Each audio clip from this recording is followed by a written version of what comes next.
Assalamualaikum warahmatullahi wabarakatuh.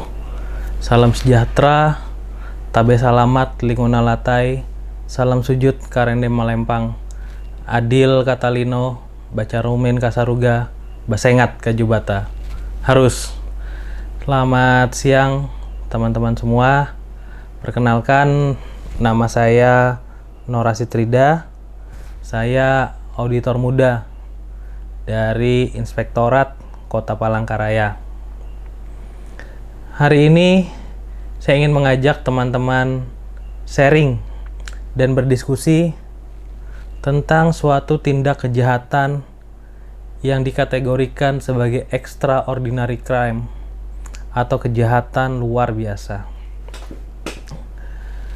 Tuhan menitipkan Indonesia kepada kita semua. Indonesia negeri yang sangat kaya. Sangat-sangat kaya. Di perut buminya berjuta kekayaan tersimpan. Keanekaragaman hayati tersimpan di kedalaman lautnya. Bumi, air, dan segala kekayaan yang terkandung di dalamnya dikuasai oleh negara. Itu oke lah. Tapi harus dipergunakan untuk semakmur-makmurnya kemakmuran rakyat.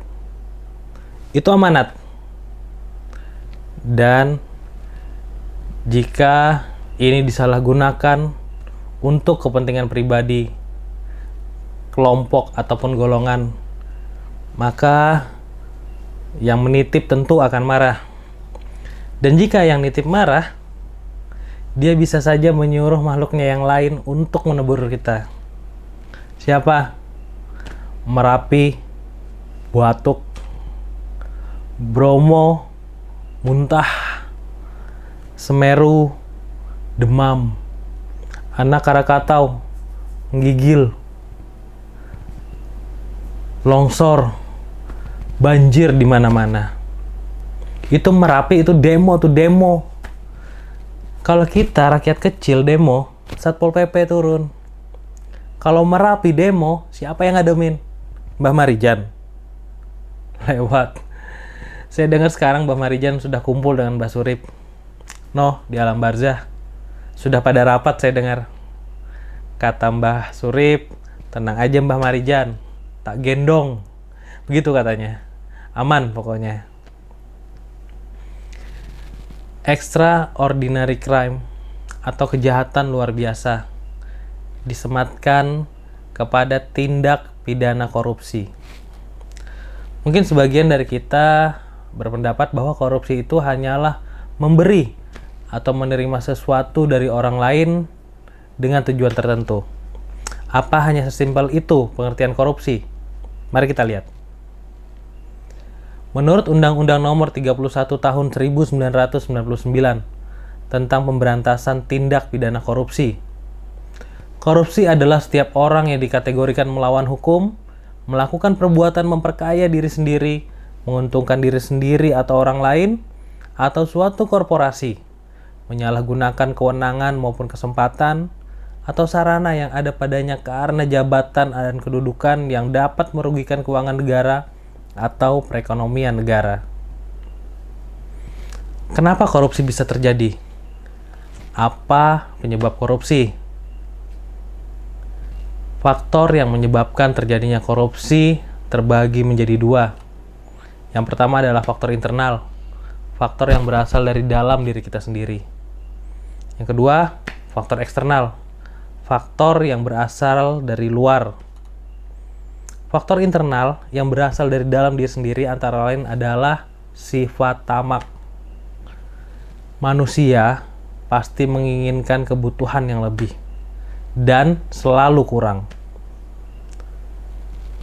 Akhirnya muncullah sifat tamak ini dalam diri seseorang untuk memiliki sesuatu yang lebih dengan cara korupsi. Kemudian ada gaya hidup konsumtif. Gaya hidup konsumtif adalah di mana manusia pasti memiliki kebutuhan masing-masing. Kebutuhan tersebut tidak bisa diimbangi dengan pendapatan yang diperoleh, sehingga akhirnya terjadilah tindak pidana korupsi. Kemudian yang kedua adalah faktor eksternal, faktor yang berasal dari luar. Ada beberapa macam faktor ini, antara lain faktor politik. Dalam sebuah politik akan terjadi suatu persaingan dalam mendapatkan kekuasaan. Setiap manusia bersaing untuk mendapat kekuasaan lebih tinggi. Dengan berbagai cara mereka lakukan untuk menduduki posisi yang lebih tinggi tersebut. Akhirnya muncullah tindak pidana korupsi atau suap menyuap dalam mendapatkan kekuasaan. Kemudian faktor hukum. Faktor hukum ini adalah salah satu faktor eksternal dalam terjadinya tindak pidana korupsi. Dapat kita ketahui di negara kita ini, terkadang hukum tajam ke bawah, tapi tumpul ke atas. Dan sudah terbukti bahwa banyak praktek-praktek suap menyuap di lembaga hukum terjadi dalam mengatasi suatu masalah. Sehingga dalam hal tersebut sangat dilihat bahwa praktek korupsi sangatlah mungkin terjadi karena banyaknya kelemahan dalam sebuah hukum yang mendiskriminasikan suatu masalah. Ketiga adalah faktor ekonomi. Manusia hidup pasti memerlukan kebutuhan, apalagi kebutuhan ekonomi. Bahkan pemimpin atau penguasa berkesempatan jika mereka memiliki kekuasaan sangatlah ingin memenuhi kekayaan mereka. Di kasus lain, banyak ASN atau pegawai negeri yang gajinya tidak sesuai dengan apa yang dikerjakannya, yang akhirnya ketika ada peluang mereka didorong untuk melakukan korupsi. Misalnya saja ketika kita melihat tetangga kita membeli mobil baru, TV baru, atau sepeda motor baru, kita tergoda untuk memiliki hal yang sama. Tapi karena pendapatan kita yang tidak mencukupi dan kurang, akhirnya kita melakukan korupsi. Yang keempat, faktor eksternal keempat adalah faktor organisasi. Dalam suatu organisasi, kelemahan struktur organisasi biasa menjadi penyebab terjadinya korupsi. Kemudian kurangnya ketegasan dalam diri seorang pemimpin. Dalam suatu struktur organisasi, akan terjadi suatu tindak pidana korupsi jika di dalam struktur tersebut belum ada kejujuran dan kesadaran diri dari setiap pengurus maupun anggotanya. Contohnya saja, misalnya salah satu himpunan mahasiswa terbesar di Indonesia adalah HMI, Himpunan Mahasiswa Islam. Dan faktanya adalah mantan Ketua Umum PB HMI menjadi terpidana kasus korupsi. Ya, Anas Urbaningrum. Kemudian teori yang menjadi penyebab orang melakukan tindakan korupsi. Ada beberapa macam teori yang menjadi penyebab. Yang paling terkenal mungkin teori Triangle Front dari Donald E. Creasy. Menurut teori ini, ada 3 penyebab mengapa orang melakukan korupsi, yaitu adanya pressure, opportunity, dan rationalization, atau adanya tekanan, kesempatan, dan rasionalisasi. Kemudian ada teori Ghosn dari Jack Blount. Menurut teori ini, faktor penyebab korupsi adalah keserakahan, kesempatan, kebutuhan, dan pengungkapan atau expose. Kemudian ada teori CDMA dari Robert Lingard. Menurut teori ini, korupsi terjadi karena faktor kekuasaan dan monopoli yang tidak dibarengi dengan akuntabilitas. Kemudian ada juga teori willingness and opportunity. Menurut teori ini, korupsi bisa terjadi bila ada kesempatan akibat kelemahan sistem atau kurangnya pengawasan dan keinginan yang didorong karena kebutuhan atau keserakahan. Kemudian ada teori cost-benefit model.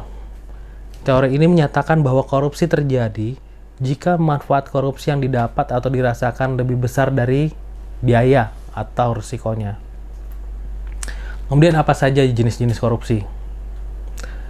Menurut Undang-Undang Nomor 20 Tahun 2001 tentang perubahan atas Undang-Undang Nomor 31 Tahun 1999 tentang pemberantasan tindak pidana korupsi, ada 30 jenis tindak pidana korupsi. Bermacam-macam. Ada pegawai negeri menerima suap, ada hakim dan advokat menerima suap, atau rekanan TNI dan Polri berbuat curang, pengawas proyek membiarkan perbuatan curang, pegawai negeri memeras pegawai yang lain, dan lain-lain. Dan dari 30 jenis tindak pidana korupsi dikelompokkan menjadi 7 delik tindak pidana korupsi. Yang pertama, kerugian keuangan negara. Kemudian kedua, suap menyuap. Ketiga, penggelapan dalam jabatan. Yang keempat, pemerasan, perbuatan curang, benturan kepentingan dalam pengadaan, dan terakhir adalah gratifikasi. Bagaimana memberantas korupsi? Korupsi terkadang berawal dari hal-hal kecil yang bahkan tidak kita sadari. Misalnya saja ketika kita menemukan uang di jalan dan langsung kita pergunakan tanpa kita laporkan kepada yang berwajib karena nilainya yang kecil. Hal-hal ini kalau dibiarkan akan tumbuh menjadi besar. Dan sebagai seorang PNS, apa yang harus kita punyai untuk membentengi diri kita dari tindakan-tindakan korupsi? Yang paling penting salah satunya adalah integritas. Apa integritas? Berdasarkan Kamus Kompetensi Perilaku KPK, yang dimaksud dengan integritas adalah bertindak secara konsisten antara apa yang dikatakan dengan tingkah lakunya sesuai nilai-nilai yang dianut. Ada 9 nilai integritas plus 1. Yang pertama jujur, peduli, mandiri, disiplin, tanggung jawab, kerja keras, sederhana, berani dan adil, plus sabar. Kemudian bagaimana strategi untuk memberantas korupsi? Ada 3 strategi efektif untuk memberantas korupsi. Dan pemberantasan korupsi membutuhkan kesamaan pemahaman mengenai tindak pidana korupsi itu sendiri. Dengan adanya persepsi yang sama, pemberantasan korupsi bisa dilakukan secara tepat dan terarah. Agar pemberantasan berjalan lebih efektif, maka hendaknya ketiga strategi ini harus dilakukan secara bersamaan. Apa saja? Yang pertama adalah strategi represif, yaitu suatu tindakan menyeret koruptor ke pengadilan untuk dihukum seberat-beratnya. Tindakan ini dilakukan agar orang menjadi takut untuk melakukan perbuatan korupsi. Kemudian yang kedua adalah perbaikan sistem. Bagaimana kita memperbaiki sistem di negeri ini agar menihilkan korupsi, atau paling tidak sistem yang meminimalkan terjadinya tindak pidana korupsi. Dan yang ketiga adalah edukasi dan kampanye. Bagaimana kita memberikan pengertian, memberikan edukasi pada diri kita sendiri, pada keluarga, pada lingkungan sekitar, dan akhirnya pada masyarakat umum tentang bahayanya korupsi, tentang apa yang terjadi jika kita melakukan korupsi. Edukasi dan kampanye ini diharapkan agar orang menjadi tahu dan tidak mau melakukan korupsi. Dan tujuan akhir dari berbagai usaha mencegah dan menentang korupsi, ya, Indonesia makmur, sejahtera, dan bebas dari korupsi. Dan apakah Indonesia bisa makmur, sejahtera, dan bebas dari korupsi jika kita hanya diam dan berpangku tangan, kemudian memberikan negara ini kepada orang-orang yang kita anggap pintar? Tentu tidak. Berdasarkan data yang dirilis KPK pada tahun 2015, 86% terpidana kasus korupsi adalah orang-orang yang mempunyai tingkat pendidikan yang tinggi. Apa yang salah dengan ini? Menurut saya pribadi, ketika pendidikan hanya mengisi otak, tapi tidak membentuk watak, maka yang lahir adalah orang-orang pintar, tapi tidak benar. Dan apakah kita hanya akan diam saja melihat korupsi yang terjadi? Tentu saja tidak. Kita akan bersama-sama berperang melawan korupsi. Karena saat orang jujur diam, maka koruptor yang berbicara. Salam anti korupsi.